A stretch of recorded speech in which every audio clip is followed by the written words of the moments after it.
Que però el sol que feia este matí, com pot ser que s'hagi girat així? Ai, no! Cague en la mar, jo que anava a esmorzar, a on ha caigut? Quadrilla, ens remontem al segle XVII. No, para, és broma. Però sí que vull contar-vos uns imprescindibles que han de tindre els guies de muntanya per a quan el temps no acompanya. A mi sempre m'han dit que qui guarda quan pot, menja quan vol. I quan estem de guies de muntanya, igual. I avui el que anem a fer és preparar aquest element històric que tenim així per a poder ensenyar-los en dies que no es pugui fer la ruta principal, sinó que veniu que us ho ensenyo. Com que l'oratge d'estos pròxims dies ve un poc carregaet, més val tindre-ho preparat en cas de triar un plan B.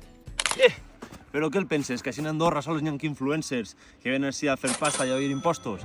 Pues no. Resulta que l'essència original d'Andorra és gent que s'ha aprofitat honestament de la terra, de la natura, de lo que li ha vestit l'entorn. Ens acompanyen en tota aquesta història els sorris, que són aquestes formacions de pedra seca que daten inclús de l'edat mitjana. Però realment, què és un orris? Per què se feien aquestes construccions?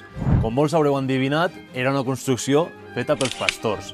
Durant el segle XVII i XIX, els pastors pujaven així per estar en els ramats durant tot l'estiu.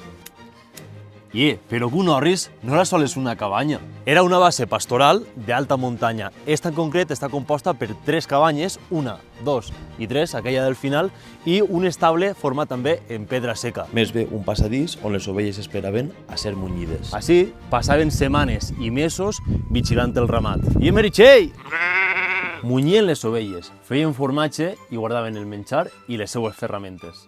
I és per això que els orris es situaven entre 1.800 i 2.300 metres d'altura, allà on les pastures eren les més fresques de tota la temporada. Així, les ovelles i les vaques es tornaven lo que és.